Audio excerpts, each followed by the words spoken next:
नमस्कार दोस्तों, स्वागत है आपका मेरे चैनल कॉमिक्स लाइफ में। शुरू करते हैं मनोज कॉमिक्स की एक और मज़ेदार कॉमिक्स, आँख का तारा। आँख का तारा, लेखक बिमल चटर्जी, चित्रकार शाह, रंग संयोजक अरुण भनोट। धौलपुर गांव में दुखीराम नाम का एक लुहार रहता था। वह बड़ा ही मेहनती था। दिन भर भट्टी के पास बैठकर लोहा कूटता रहता था। उसके परिवार में केवल उसका भोलू राम नाम का एक लड़का ही था। पत्नी का स्वर्गवास हुए काफी वर्ष हो चुके थे। भोलू राम अपने बाप के विपरीत बड़ा ही आलसी और निकम्मा था।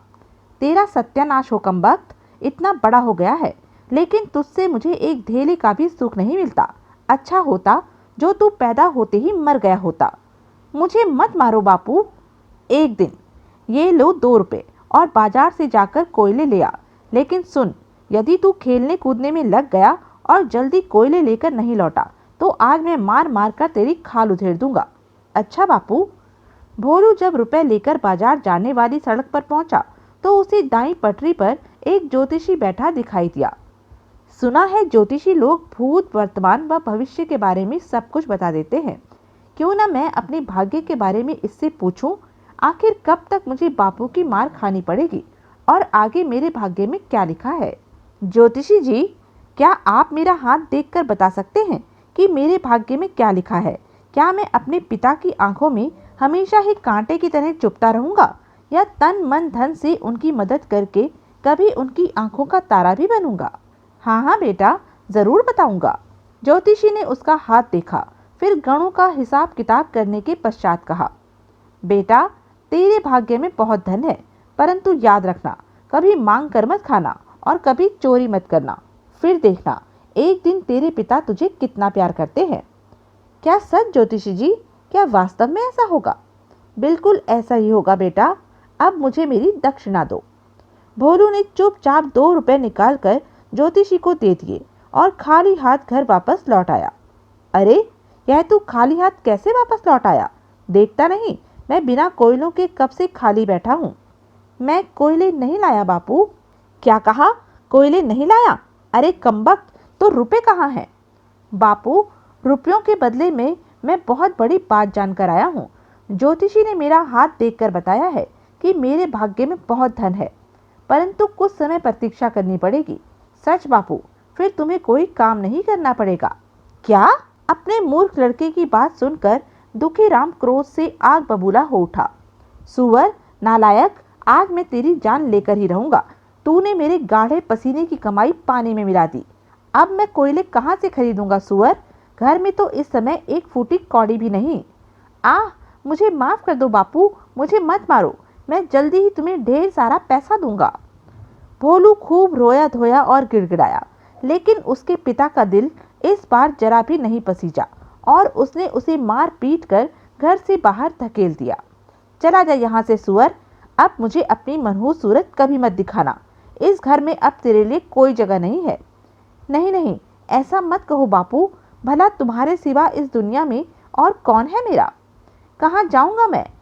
निकम्मे, जब दुनिया की ठोकरें खाएगा तभी तुझे इस बात की अकल आएगी कि पैसा क्या चीज होती है और इसे कितनी मेहनत से कमाया जाता है। चला जा यहाँ से। आज से मैं तेरी सूरत भी नहीं देखना चाहता। ठीक है बापू, अब मैं भी तुम्हें अपनी सूरत तब तक नहीं दिखाऊंगा जब तक मेरे पास ढेर सारी दौलत नहीं होगी। जब मैं तुम्हें धन लाकर दूंगा तब तुम खुद ही मुझे घर में रखोगे और बहुत प्यार करोगे। और वह रोता बिलखता हुआ धन की खोज में चल पड़ा। बापू ने तो मुझे अपनी नज़रों से ही दूर चले जाने को कहा है, लेकिन मैं इस गांव से ही दूर चला जाऊंगा। चलते चलते शाम हो गई और वह एक जंगल में आ पहुंचा। हे भगवान, यह तो मैं किसी जंगल में आ पहुंचा हूँ। अब क्या होगा? मुझे वापस लौटने का रास्ता भी ध्यान नहीं रहा। कुछ सोचकर भोलू अंदाजे के अनुसार आगे बढ़ने लगा। कुछ ही देर बाद चारों ओर घटाघोप अंधकार छा गया और जंगली जानवरों की भयानक भयानक आवाजें आने लगी। अब आगे बढ़ना खतरे से खाली नहीं होगा। अच्छा यही है कि रात किसी पेड़ पर चढ़कर काट ली जाए, फिर सुबह होते ही आगे बढ़ूंगा। और भोलू निकट ही एक पेड़ के ऊपर चढ़ गया, पर अब उसे भूख, डर और नींद बुरी तरह सताने लगे थे। हे प्रभु, मेरी रक्षा करो और किसी तरह यह रात सकुशल गुजार दो। तभी उसके कानों में किसी के कराहने की आवाज सुनाई पड़ी। आह, उफ, मदद, कोई मदद करो। आए, यह आवाज़ किसकी है? कहीं कोई चोर लुटेरा ही तो मुझे सामने लाने के लिए यह चाल नहीं चल रहा। पहले तो वह डरा, लेकिन फिर वह अपने भय पर काबू पाकर पेड़ से नीचे उतरा और उस तरफ बढ़ने लगा जिधर से आवाज़ आ रही थी। आह, कोई मदद करो, कोई मदद करो। पता नहीं वास्तव में कोई मुसीबत में है या मुझे मुसीबत में डालने की योजना बना रहा है। कुछ कदम आगे बढ़ने पर भोलू को एक मोटा सा आदमी एक पेड़ से बंधा दिखाई दिया। अरे, यह तो कोई राहगीर मालूम पड़ता है, लेकिन इसकी यह हालत किसने की? कहीं चोर लुटेरों ने तो नहीं? हाँ, जरूर ऐसा ही हुआ होगा। भोलू ने पहले उस व्यक्ति को बंधन मुक्त किया, फिर पूछा, महाशय, आप कौन हैं और आपकी यह हालत किसने और क्यों की? मुझे किसने और क्यों बांधा यह मैं तुम्हें फिर बताऊंगा। हाँ, इतना समझ लो कि मैं तुम्हारा मित्र हूँ, पर क्या तुम यह बताओगे कि इतनी रात में तुम इस जंगल में क्या कर रहे हो? मेरा नाम भोलू है। एक ज्योतिषी ने मुझे बताया है कि मेरे भाग्य में बहुत धन है, परंतु कुछ समय मुझे प्रतीक्षा करनी होगी। मैं उसी धन की खोज में दूसरे गांव जा रहा हूँ। भोलू की कहानी सुनकर वह व्यक्ति मुस्कुराता हुआ बोला, भोलू, अब तुम्हें प्रतीक्षा नहीं करनी पड़ेगी। तुमने मुझे छुड़ाया और मेरी मदद की, इसलिए मैं भी तुम्हें धनवान बनाने में तुम्हारी मदद करूंगा। हाँ, मेहनत करना तुम्हारा काम है। आज तक तो मैंने कभी मेहनत नहीं की महाशय, हमेशा ही काम से जी चुराता रहा। लेकिन यदि आप मुझे धन दिलवाने का वायदा करें तो जो भी काम आप मुझे करने के लिए कहेंगे मैं करने के लिए तैयार हूँ। तो ठीक है, तुम थोड़ी देर यहीं रुको, मैं अभी आता हूँ। कहकर वह मोटा व्यक्ति वहां से चला गया और देखते ही देखते भोलू की नजरों से ओझल हो गया। थोड़ी देर बाद जब वह लौटा तो उसके हाथों में एक गठरी दबी थी। तुम्हें भूख लगी होगी भोलू, इसमें कुछ खाने का सामान है, लो, पहले कुछ खा पी लो। नहीं श्रीमान जी, उस ज्योतिषी ने मुझसे कहा था कि कभी मांग कर या मुफ्त की कोई चीज मत खाना। यदि ऐसी बात है तो लो, मैं दूसरी ओर मुंह घुमा लेता हूँ, तुम इस गठरी में से चुपचाप कुछ निकाल कर खा लो। नहीं श्रीमान जी, मैं ऐसा भी नहीं करूँगा, क्योंकि वह चोरी कहलाएगी और ज्योतिषी ने कहा था कि कभी चोरी करके मत खाना, मैं तो सिर्फ मेहनत की ही खाऊंगा।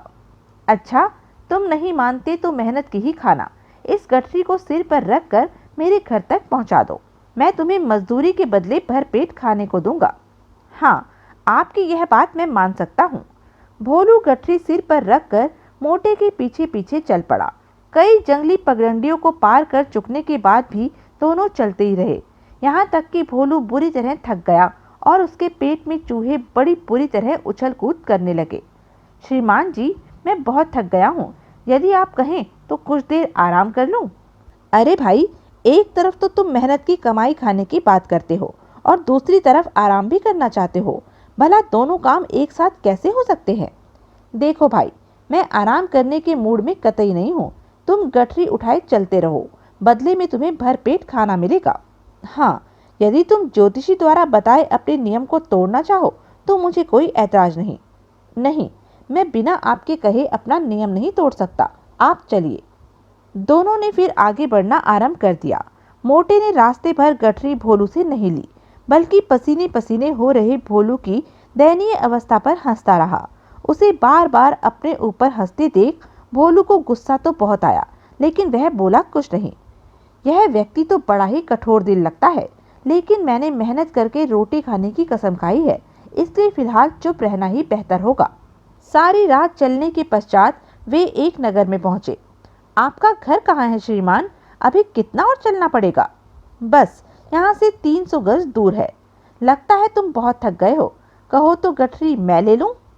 जी नहीं, यह बोझा आपके घर तक मैं ही उठा कर ले चलूंगा, मैं अपने किए किराए पर पानी नहीं फेरना चाहता। कुछ देर और चलने के पश्चात वे एक आलीशान भवन के सामने पहुंचे। यह है मेरा घर और मैं इस नगर का बहुत बड़ा व्यापारी हूँ, आओ भीतर आओ। आश्चर्य है, इतना बड़ा व्यापारी उस जंगल में कैसे फंस गया था, और फिर इसने बताया क्यों नहीं कि इसके साथ जंगल में क्या बीती? मोटा व्यक्ति भोलू को अपने आलीशान घर के भीतर ले आया और नौकरों से कहकर जल्दी से उसके सामने नाना प्रकार के व्यंजनों की 10 थालियां लगवा दी। अब तुम पेट भरकर भोजन करो भोलू, किसी चीज का भी मन करे मांगने में संकोच न करना। बहुत अच्छा श्रीमान, वैसे मेरे लिए तो यह सब सपने जैसा है। ऐसे व्यंजन तो मैंने सपने में भी नहीं देखे। भोलू ने पेट भरकर खाना खाया। फिर मोटे व्यक्ति ने उसे एक मखमली बिछौना दे दिया, जिस पर लेटते ही उसे गहरी नींद आ गई। दूसरे दिन सवेरे तड़के ही मोटे ने भोलू को जगाया और बोला, मित्र भोलू, मेरा अच्छा खासा व्यापार है, जमी हुई साख है। मुझे जरूरी काम से 1 साल के लिए विदेश जाना है। अतः मैं चाहता हूँ कि इतने समय के लिए तुम मेरा काम संभाल लो। तुम जितना कमाओगे उसका 2/3 तुम्हारा होगा और 1/3 मेरा। 2/3 1/3? मैं कुछ समझा नहीं। मैं समझाता हूँ, सुनो। मान लो तुमने 3 रुपये कमाए, उसमें से 2 रुपये तुम्हारे हुए और 1 रुपया मेरा। ओह, परंतु मैं तो व्यापार का क ख भी नहीं जानता। फिर आपका इतना बड़ा व्यापार कैसे संभालूंगा? उसके लिए भी तुम्हें चिंता करने की जरूरत नहीं है। सलाह मशवरा करने के लिए मैं तुम्हारे पास एक तजुर्बेकार व्यक्ति को छोड़ जाऊंगा। कहकर मोटे ने किसी को आवाज दी। तुरंत एक बूढ़ा व्यक्ति वहां हाजिर हुआ। इसका नाम रामलाल है। व्यापार को संभालने में यह तुम्हारी मदद करेगा। सुनो भोलू, भाग दौड़ और मेहनत तुम्हारी होगी और अनुभव इस बूढ़े रामलाल का होगा। समय केवल 1 वर्ष का है, जितना चाहो कमा लो। उसके बाद मोटा भोलू से विदा ले एक घोड़े पर सवार हो अपनी यात्रा पर रवाना हो गया और भोलू बूढ़े रामलाल का मुंह ताकने लगा। तभी बूढ़े ने कड़क कर कहा, मुंह क्यों देखता है लड़के? जा, बाजार में जाकर जितना तेल हो सारा खरीद ले। सारा तेल? लेकिन बाजार के पूरे तेल का आप क्या करेंगे? यह व्यापार है बच्चे। सारा तेल खरीदने से जल्दी ही तेल के भाव ऊंचे हो जाएंगे। तब उसी तेल को महंगे दामों में बेचकर खूब मुनाफा कमाएंगे। ओह, तो इसे कहते हैं व्यापार। और उसी समय भोलू बाजार गया और 500 टंकी तेल, जो कि पूरे बाजार में कुल था, सारा का सारा खरीद लाया। परिणाम अनुकूल ही निकला। कुछ ही दिनों में तेल के भाव बहुत ऊंचे हो गए और फिर सारे तेल को बेचने पर भोलू को बहुत लाभ हुआ। हमें इस धंधे में पूरे 3000 सोने की मोहरों का फायदा हुआ है। लो, 2000 मोहरें लाभ की तुम रख लो, बाकी की 1000 मैं मालिक को दे दूंगा। आहा, कुछ ही दिनों में इतना सारा धन मिल गया। इतना धन तो बापू ने अपने पूरे जीवन में भी कभी नहीं देखा होगा। बूढ़े रामलाल को वास्तव में बड़ा अनुभव था। कुछ ही माह में उसने भोलू को इतने गुर बताए कि भोलू के पास लाभ के रुपयों की अनेक पोटलियां भर गई। आहा, यह सारा धन मेरा है। जब मैं यह सारा धन ले जाकर बापू को दूंगा तो उनकी आंखें चकाचौंध हो जाएंगी और वे मुझे प्यार से अपने सीने से लगा लेंगे। परंतु इतना धन कमाने के बावजूद भी बूढ़ा भोलू को 1 मिनट भी चैन से नहीं बैठने देता था। वह हर समय उसे दौड़ाता और डांटता रहता था। अरे नालायक, आलसी राम, तू इधर आराम कर रहा है और उधर लाखों की दौलत हमारे हाथ से निकली जा रही है। जा, जल्दी जाकर बाजार से सारा रेशम खरीद ले। अच्छा बाबा, अभी जाता हूँ। 1 वर्ष बाद जब मोटा लौटा तो भोलू ने उसका खूब आदर सत्कार किया और इतने समय में उसने जितना धन कमाया था, सारे का सारा धन मोटे के कदमों में डाल दिया। श्रीमान, यह सारा धन मैंने अपनी मेहनत और बूढ़े चाचा के अनुभव से कमाया है। अब इसमें से जो आपकी इच्छा हो मुझे दे दें, ताकि मैं अपने दायित्व से मुक्त होकर अपने पिता के पास जा सकूं। उसकी बात सुनकर मोटा बहुत खुश हुआ और बोला, भोलू, यह सारा धन तो तुम्हारा ही है, अतः इसमें से मुझसे कुछ मांगने की क्या जरूरत? तुम्हें ध्यान है भोलू कि 1 वर्ष पहले तुमने जंगल में मेरी रस्सी खोलकर पूछा था कि मैं कौन हूँ, और मैंने तुमसे कहा था कि मैं इस बारे में फिर बताऊंगा। हाँ हाँ, मुझे याद है, आपने ऐसा ही कहा था।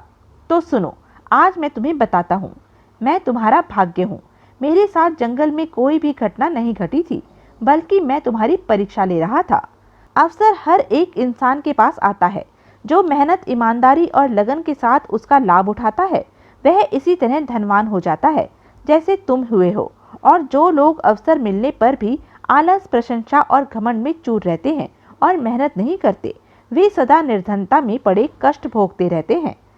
अब तुम इस सारे धन को लेकर खुशी खुशी अपने घर जाओ।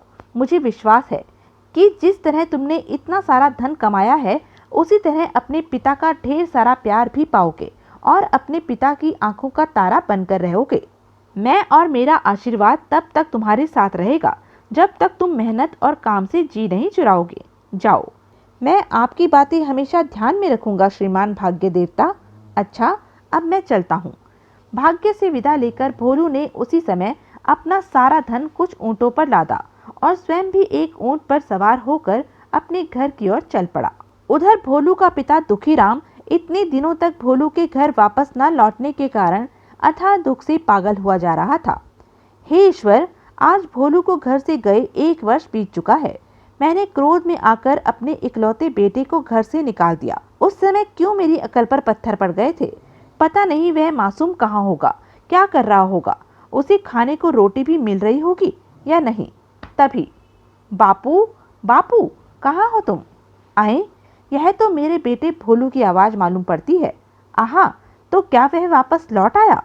दुखीराम तुरंत उठकर बाहर की ओर दौड़ा आया और मेरे बेटे भोलू, बापू, मेरे बच्चे, अपने पिता से नाराज होकर तू कहाँ चला गया था? देख, तेरे जाने से मेरा क्या हाल हो गया है। मैं तुम्हारे लिए धन कमाने गया था बापू। देखो, मैं तुम्हारे लिए कितना सारा धन कमा कर लाया हूँ। अब तुम्हें जीवन भर काम करने की जरूरत नहीं पड़ेगी। फिर भोलू ने अपने पिता को अब तक की सारी कहानी सुनाई। सारी बात सुनकर भोलू का पिता बहुत प्रसन्न हो उठा। उस धन से उन्होंने रहने के लिए एक शानदार मकान बनवाया और एक नया व्यापार आरंभ किया। दोनों की मेहनत से उनका भाग्य और चमक उठा और व्यापार खूब चल निकला और दोनों पिता पुत्र अपना जीवन आनंद पूर्वक गुजारने लगे। किसी ने सच कहा है कि भाग्य भी उसी का साथ देता है जो मेहनत से काम करता है। तो यह थी मनोज कॉमिक्स की एक मज़ेदार कॉमिक्स। ऐसी ही मज़ेदार कॉमिक्स के लिए बने रहें मेरे साथ। और हाँ, मेरे चैनल को लाइक, शेयर और सब्सक्राइब करना ना भूलें। धन्यवाद।